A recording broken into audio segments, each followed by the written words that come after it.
नमस्कार दोस्तों, radio academy में आपका स्वागत है। दोस्तों, जैसा कि आप सभी को पता है कि हम छायावाद पढ़ रहे हैं और छायावाद की जो रचनाएं हैं उनको ट्रिक से याद कर रहे हैं। तो निराला जी हो गए हैं, जयशंकर प्रसाद हो गए हैं। आज हम सुमित्रा नंदन पंत को पढ़ेंगे जो प्रकृति के सुकुमार कवि कहे जाते हैं। अगर पूछे कि प्रकृति का सुकुमार कवि किसे कहा जाता है तो हम किसे बताएंगे? सुमित्रा नंदन पंत को बताएंगे। और सुमित्रा नंदन पंत संवेदनशील इंद्रिय बोध के कवि कहे जाते हैं। एग्जाम में पूछ सकता है कि संवेदनशील इंद्रिय बोध के कवि कौन हैं, तो आप सुमित्रा नंदन को टिक करेंगे। और एक चीज बहुत ज्यादा पूछा जाने वाला प्रश्न है कि अरविंद दर्शन से कौन प्रभावित है? छायावाद में अरविंद दर्शन से कौन प्रभावित था? तो अरविंद दर्शन से कौन हो जाएंगे? सुमित्रा नंदन पंत। पहले ये चीजें बहुत परेशान करती हैं। स्टार्टिंग में जब शुरुआत करो तो कौन अरविंद दर्शन से प्रभावित है, कौन शैव दर्शन से प्रभावित है, तो हमें बहुत समस्या होती है। तो उस समय मैंने ट्रिक बनाई थी कि यहाँ भी हम देख रहे हैं कि अगर इसको हम चाहे तो बिंदी को यहाँ लिख सकते हैं ऐसे अरविंद, और यहाँ पे भी देख रहे हैं आप लोग सुमित्रा नंदन पंत में भी आधा ना और दा है, और यहाँ भी आधा ना और दा है। तो इनके नाम में भी आधा ना और दा है और अरविंद में भी आधा ना और दा है। तो सुमित्रा नंदन पंत जो हो जाएंगे वो अरविंद दर्शन से प्रभावित माने जाएंगे। इसके बाद क्या है? सुमित्रा नंदन का जो जन्म है वो कौशाम्बी अल्मोड़ा में होता है। ये कहाँ पे है? उत्तराखंड। इनका जन्म कहाँ होता है? उत्तराखंड में होता है। कौसानी अल्मोड़ा में होता है, जो कि उत्तराखंड में है। और सुमित्रा नंदन पंत की जो मृत्यु है वो कहाँ होती है? निराला जी की जहाँ पे मृत्यु होती है, इलाहाबाद में निराला जी की जहाँ मृत्यु होती है वहीं पर सुमित्रा नंदन पंत की भी मृत्यु होती है। और इनका जन्म कब हुआ था ये पूछ सकता है तो 1900 में। कब हुआ था? 1900 में। 1889 में प्रसाद का, 1899 में निराला जी का और 1900 में पंत जी का, 1907 में महादेवी वर्मा का। ये सारी चीजें आपको याद होनी चाहिए। और सुमित्रा नंदन पंत का जो बचपन का नाम था पूछ सकता है तो आप लोग क्या बताएंगे? गुसाई दत्त। क्या है? गुसाई दत्त। क्या नाम था इनका? बचपन का नाम। ध्यान देना, अगर बचपन का नाम या बाल्य नाम पूछे तो आप लोग बताएंगे गुसाई दत्त। गुसाई दत्त किसके बचपन का नाम था? पंत जी के, सुमित्रा नंदन पंत के। अब हम इनकी रचनाएं, आपकी जैसा कि आप लोग जानते होंगे कि सुमित्रा नंदन पंत की जो रचनाएं हैं उनको 4 भागों में बांटा गया है। तो ये 4 भागों की जो रचनाएं हैं वो बड़ी समस्या होती है कि कौन सी रचना छायावाद में है, कौन सी प्रगतिवाद में, कौन सी अंतःचेतना। याद रखना, ये जो अंतःचेतनावादी रचनाएं हैं वही क्या है? अरविंद दर्शन है। वही रचनाएं इनकी अरविंद दर्शन से संबंधित रचनाएं हैं। इसके बाद है लास्ट में नव मानवतावादी रचनाएं। अब हम देखते हैं इनकी जो रचनाएं हैं उसकी ट्रिक से याद करेंगे। छायावादी रचनाएं देखिए, उच्छ्वास, ग्रंथि, वीणा, पल्लव, गुंजन। अब एग्जाम में पूछ सकता है कि पंत जी की प्रथम छायावादी रचना कौन सी है? तो प्रथम छायावादी रचना याद करना कि छाया अगर पूछे तो छा आया है इसमें भी, और उच्छ्वास में भी छा आ रहा है, तो आप उच्छ्वास को प्रथम छायावादी रचना मानेंगे। अब देखो छाया में कौन है? पहला उच्छ्वास हो जाएगा। उच्छ्वास हमने याद किया था, जैसे कोई पत्ता अगर है, जैसे ये एक पत्ता है। मुझे ड्राइंग नहीं आती है तो आप लोग मजाक मत बनाना। जैसे ये पत्ता है, पंत को हमने पत्ता बना लिया था, तो पत्ता कैसा दिखता है? देखो, पत्ता में क्या है? ग्रंथि। एक ऐसे ये सब क्या है? ग्रंथियां लगी हुई हैं पत्ते में। और वीणा, फिर क्या है? जैसे वीणा लंबी सी होती है वैसे पत्ते में ऐसी लंबी सी वीणा भी होती है। और इसके बाद ये सब क्या है, ये पल्लव है। इसको पत्ता भी कह सकते हैं और पल्लव कह सकते हैं, गुंजन। और लास्ट में क्या है, इनकी जो अंतिम छायावादी रचना अगर पूछे तो किसे कहेंगे, गुंजन को। ध्यान रखना है, अंतिम छायावादी रचना, ये एग्जाम में बहुत कंफ्यूज करता है। अंतिम छायावादी रचना इनकी गुंजन है। गुंजन 1932 में, आप समय भी देख सकते हैं, मैंने लिख दिया है। गुंजन 1932 में है और गुंजन ही इनकी अंतिम छायावादी रचना है।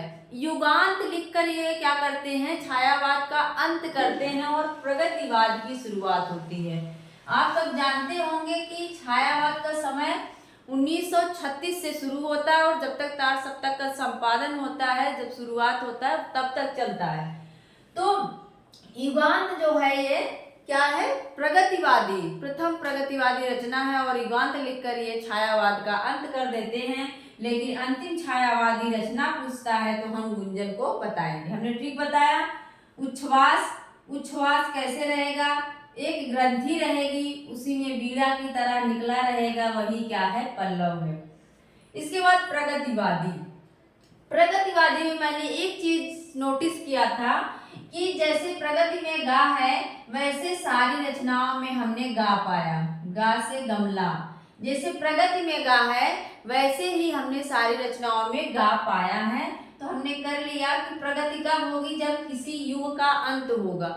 अगर कोई चीज परंपरा वाइज चलती आ रही तो प्रगति कैसे होगी, तो प्रगति तब होगी जब किसी युग का अंत होगा।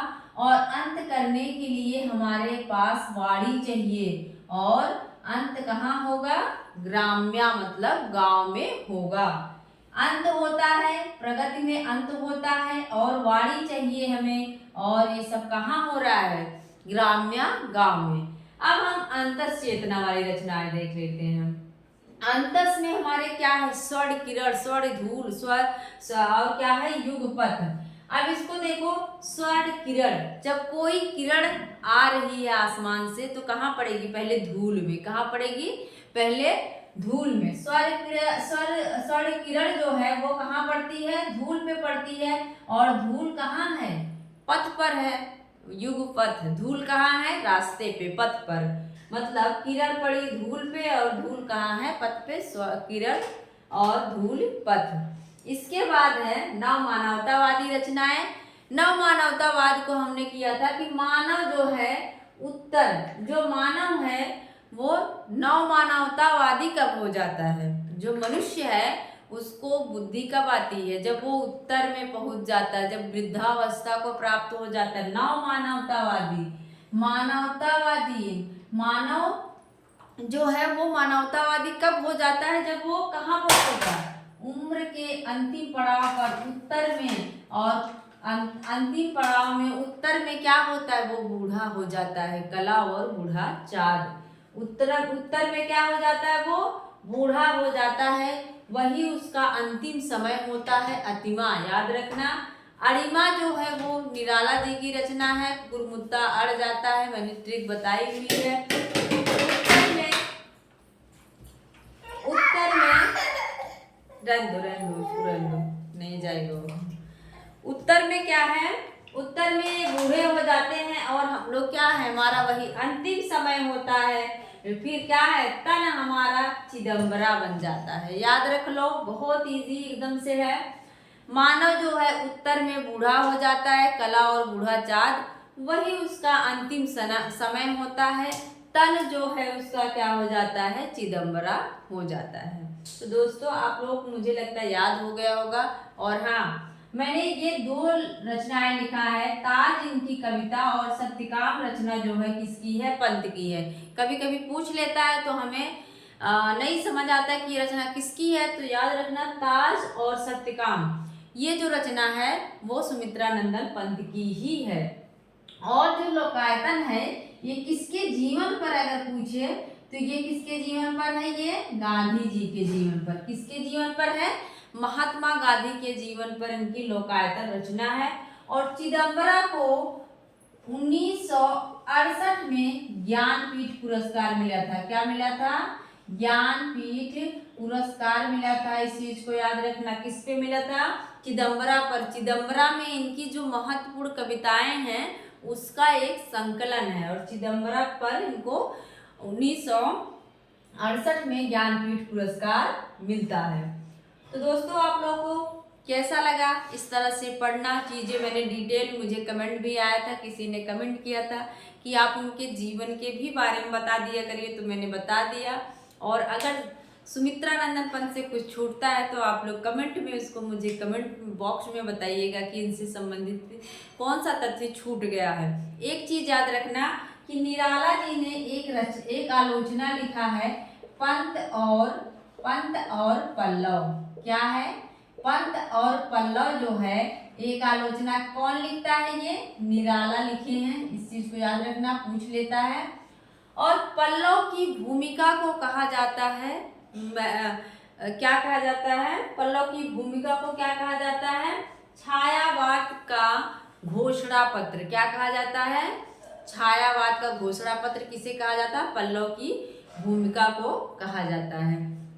तो दोस्तों ठीक है, मिलते हैं अगले वीडियो में। और हाँ, अगर चैनल पर नए हैं तो चैनल को सब्सक्राइब कर लीजिएगा, लाइक कर दीजिएगा, शेयर कर दीजिएगा। थैंक यू, धन्यवाद।